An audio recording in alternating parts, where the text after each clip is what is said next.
I really didn't know what to expect with Spectrum Break. It's this colorful looking platforming game that looked really neat, so I decided to do a review on it. I saw it up on Steam and noticed that it was made by just one guy. Games made by a single developer are really inspiring. It makes me wonder about how much effort they put in to fully develop their game.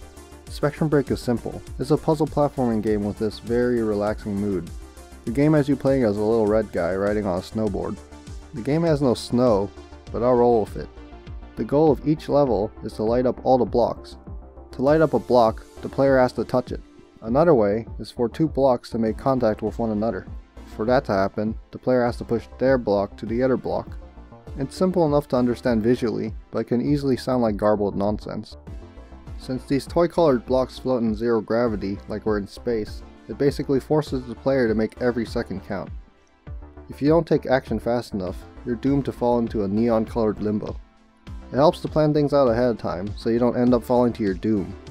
In Spectrum Break, zero gravity serves two purposes. It takes ground stability out of the equation, while giving the player the ability to indirectly light blocks. The game was easy to get into because of the slick movement and cool as hell music. Platforming in Spectrum Break is stupidly satisfying because of how responsive it feels. However, it's not always so smooth. This is because movement accounts for slopes, since the snowboard relies on the basic laws of physics. When it comes to movement, the game has some freedom. The player can jump in all sorts of ways, as well as shift their momentum downwards. The level design was hit or miss. Some levels were as smooth as butter, while others solved themselves or felt very tedious. Spectrum Break really excels at a free-flowing experience. My favorite levels are the linear horizontal ones. They always felt like they provided me with just the right amount of momentum and control. However, I hated the insanely huge levels as well as the puzzle heavy ones. They just don't play towards the game's strengths.